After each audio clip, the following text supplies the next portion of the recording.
श्री शिवाय नमस्तुभ्यम। हर हर महादेव। गुरुजी पंडित प्रदीप मिश्रा जी के द्वारा इंदौर से लगभग 29 किलोमीटर दूर बेटमा में बाजी जा रही पिपलाश श्री महापुराण कथा के 6वें दिन की कथा आज पूर्ण हो चुकी है। आज की कथा में गुरुजी ने 12 ज्योतिर्लिंग का लाभ प्राप्त करने के लिए एक विशेष उपाय बताया है। साथ में गुरुजी ने बेलपत्र वाला एक विशेष उपाय बताया है जिसमें आपको बिना व्रत रखे, बिना उद्यापन किए अपनी मनोकामना पूरी करवाना है, जिसे आपको कल मतलब 6 मार्च सोमवार को करना है। आज की कथा में गुरुजी ने बहुत उपयोगी जानकारी और नए उपाय बताए हैं जो हम आपको वीडियो में करके भी दिखाने वाले हैं। आज की कथा में गुरुजी ने 15 उपाय पत्र उपयोगी जानकारियां दी हैं। सभी की जानकारी आपको इस वीडियो के माध्यम से देंगे। अगर आपने किसी कारणवश आज की कथा नहीं सुनी है तो पूरी कथा का रास्ता तो आपको इस छोटे से वीडियो से प्राप्त हो जाएगा। तो बढ़ते हैं आज की कथा की पहली जानकारी की ओर। कथा में आकर बैठने का क्या पुण्य होता है। जब लाखों लोग एक साथ बैठकर भगवान का नाम लेते हैं तो उसका जो पुण्य होता है वहाँ बैठे संसार के सभी व्यक्तियों को प्राप्त हो जाता है। बढ़ते हैं आज की कथा की दूसरी जानकारी की ओर। गुरुजी ने कहा आपको कभी भी व्यसन में नहीं डूबना है, क्योंकि एक छोटी सी बुरी आदत से अगर आपको बड़ी बीमारी हो जाती है तो उसका फल, उसका परिणाम पूरे घर के सदस्यों को भुगतना पड़ता है। मेरे महादेव कभी भी नशा नहीं करते हैं और ना ही किसी को नशा करने को कहते हैं। बढ़ते हैं आज की कथा की तीसरी जानकारी की ओर। एक पत्र आया जिसमें नाम गुप्त रखा गया है। उस पत्र में लिखा है कि मेरे पति 8 सालों से बहुत शराब पीते थे। कोई हमसे बात भी नहीं करता था और सभी बहुत मजाक बनाते थे। लोग मेरे पति को मारते और नाली में भी पटक देते थे। हमने सारी जगह से इलाज कराया पर उनका शराब नहीं छूट रहा था। रात को 2-2 बजे तक घर आते थे। मेरे बच्चे भी और हम सब बहुत परेशान हो गए थे। फिर किसी के कहने पर मैंने पशुपतिनाथ व्रत किया और शायद मुझसे कोई गलती हो गई हो, तभी मेरी मनोकामना पूरी नहीं हुई।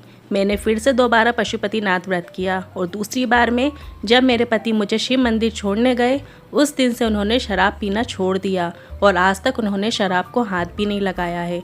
उसी का आभार व्यक्त करने कथा पांडाल में आई हूँ। पढ़ते हैं आज की कथा की चौथी जानकारी की ओर। गुरुजी ने कहा कई लोग कहते हैं भगवान शंकर भांग पीते हैं, उनका उज्जैन में श्रृंगार भांग और भस्म से होता है। तो इस पर गुरुजी ने कहा आप लोग मेकअप में पाउडर और काजल लगाते हो तो क्या उन्हें खाते हो? नहीं ना। उसी तरह भगवान का श्रृंगार भांग और भस्म से होता है, पर महादेव कभी भी नशे करने वाली चीज़ों का सेवन नहीं करते हैं। बढ़ते हैं आज की कथा की 5वीं जानकारी की ओर। स्त्री से उसकी उम्र नहीं पूछी जाती क्योंकि वह दूसरों के लिए जीती है। पुरुष से उसकी आय नहीं पूछी जाती क्योंकि वो दूसरे के लिए कमाता है। ते हैं आज की कथा की 6वीं जानकारी की ओर। गुरुजी ने कहा अभिमान अगर आए तो आपको झुकना सीख जाना है, विनम्र होना सीख जाना है, निवेदन करना सीख जाना है, तो आपके जीवन का कल्याण हो जाता है। बढ़ते हैं आज की कथा की 7वीं जानकारी की ओर। ललित जी पत्र लेकर आए। मेरे पापा की तबीयत बहुत खराब हो गई थी और हमने उन्हें हॉस्पिटल में जाने को कहा, पर वो हमारी नहीं सुनते थे और हॉस्पिटल नहीं जाते थे। फिर उन्हें सांस लेने में परेशानी होने लगी और डॉक्टर को दिखाया तो डॉक्टर ने उनकी दोनों किडनी खराब बता दी। फिर हम उन्हें दूसरे हॉस्पिटल भी लेकर गए, वहाँ भी डॉक्टर ने किडनी को खराब बता दिया। इसके बाद उन्होंने आँख भी बंद कर ली। डॉक्टर ने कहा अब बचने की उम्मीद नहीं है, पर हमारे परिवार में किसी ने कहा घबराओ मत, सीहोर से रुद्राक्ष लेकर आ जाओ। फिर हमने रिपोर्ट दिखाकर रुद्राक्ष लेकर आ गए और 2-2 बूंद रुद्राक्ष को गलाकर उसका जल देना शुरू किया। उनकी आंखें खुल गईं और डॉक्टर ने बताया उनकी किडनी भी अब काम करने लगी है और अब उनकी सभी रिपोर्ट्स नॉर्मल आ गई हैं। उसी का आभार व्यक्त करने कथा पांडाल में आए हैं। बढ़ते हैं आज की कथा की 8वीं जानकारी की ओर। स्वाति राहुल जी पत्र लेकर आए। मेरे पति ने चुनाव लड़ा पर वो हार गए। इसके बाद मेरे पत्नी ने मुझसे कहा तुम चुनाव लड़ो। मैंने मना कर दिया, पर मेरे पति ने कहा कि तुम इतना शिव पूजन करती हो और मैं देखना चाहता हूँ कि पशुपतिनाथ व्रत का क्या प्रमाण है। और गुरुजी आपको बताना चाहेंगे बेटमा में जोरदार तरीके से विजय प्राप्त की है। उसी का आभार व्यक्त करने कथा पांडाल में आई हूँ। बढ़ते हैं आज की कथा की 9वीं जानकारी की ओर। एक पत्र आया जिसमें लिखा था अक्टूबर 2022 में ये गुमशुदा हो गए थे। तब परिवार वालों ने श्री शिवाय नमस्तुभ्यम मंत्र का जाप करना शुरू किया, मंदिर में जाकर भगवान का पूजन करना शुरू किया और बाबा की कृपा से जनवरी 2023 में शिव मंदिर में ये व्यक्ति प्राप्त हो गए। उसी का आभार व्यक्त करने हम कथा पांडाल में आए हैं। ते हैं आज की कथा की 10वीं जानकारी की ओर।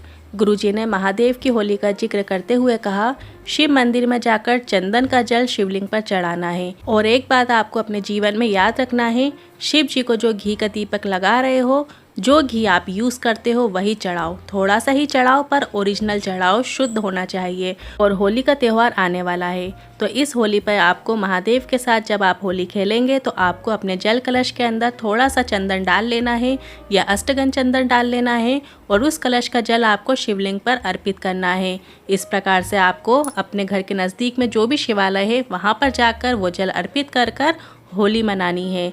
बढ़ते हैं आज की कथा की 11वीं जानकारी की ओर।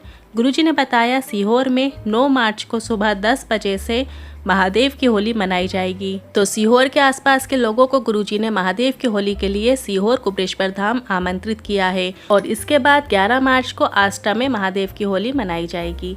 बढ़ते हैं आज की कथा की 12वीं जानकारी की ओर। एक बेलपत्र, उस बेलपत्र में एक चंदन की बिंदी और एक अक्षत का दाना रखकर भी अगर शिवालय में जाकर शिवलिंग पर चढ़ा दी जाती है और जब हम अपनी कामना करके इस प्रकार से बेलपत्र अर्पित कर देते हैं तो आपने व्रत किया हो या ना किया हो, आपने उद्यापन किया हो या ना किया हो, पर शिव आपको मात्र एक बेलपत्र अर्पित करने से फल प्रदान कर देते हैं। तो आज की कथा में गुरुजी का बताया ये विशेष मनोकामना पूर्ति उपाय है जिसे आप कभी भी कर सकते हैं, पर अगर सोमवार, प्रदोष या मासिक शिवरात्रि में करेंगे तो काफ़ी अच्छे फल प्राप्त होने की उम्मीद है। बस आपको एक बेलपत्र लेना है, उसमें बीज वाली पत्ती पर एक चंदन की बिंदी लगा देना है और एक अक्षत का दाना उस पर रख देना है और इस तरीके से बेलपत्र आपको शिवलिंग पर अपनी कामना करके श्री शिवाय नमस्तुभ्यं मंत्र के साथ समर्पित कर देना है। बेलपत्र की जो डंडी है वो जलाधार की ओर रखे, इस तरीके से आपको बेलपत्र अर्पित करना है। पढ़ते हैं आज की कथा की 13वीं जानकारी की ओर। कला गोयल पत्र लेकर आई। पिछले 4-5 साल से बैंक की तैयारी कर रही थी पर कुछ नहीं हो रहा था। किसी ने कहा तुम्हारे भाग्य में नौकरी नहीं है, किसी ने कहा तुम्हें पितृदोष है। मेरी माँ आपकी शिव महापुराण कथा सुनती थी, पर मेरी माँ ने बेलपत्र में शहद लगाकर उस बेलपत्र को शिवलिंग पर चिपकाने को कहा। मैंने यही किया और ऐसा करके एग्ज़ाम देने चली गई, तो मेरा सिलेक्शन यहीं बेट माँ के पास बैंक में हो गया है। उसी का आभार व्यक्त करने कथा पांडाल में आई हूँ। बढ़ते हैं आज की कथा की 14वीं जानकारी की ओर। बड़ के पेड़ के नीचे जो शिवलिंग होता है वो वटकेश्वर महादेव कहलाता है। ये बहुत ही विशेष जानकारियाँ हैं, आप उसे ध्यान से सुनिएगा। बड़ के पेड़ के नीचे जो शिवलिंग रखा होता है वो वटकेश्वर महादेव कहलाते हैं। पीपल के वृक्ष के नीचे जो शिवलिंग होता है वो पिपलेश्वर महादेव कहलाते हैं। भूल से अगर आप किसी तीर्थ में नहीं गए हो, आपने कहीं गौदान भी नहीं किया है, आपने ब्राह्मण को भोजन भी नहीं कराया है, आपने किसी पवित्र नदी में स्नान भी नहीं किया है और भूल से भी अगर आप पिपलेश्वर या वटकेश्वर महादेव वाले शिवालय में आपसे जल चढ़ जाता है तो आपको इन सब का फल प्राप्त हो जाता है। बढ़ते हैं आज की कथा की 15वीं जानकारी की ओर। गुरुजी ने ये बहुत अच्छी जानकारी दी है, विशेष जानकारी है, ध्यान से सुनिएगा।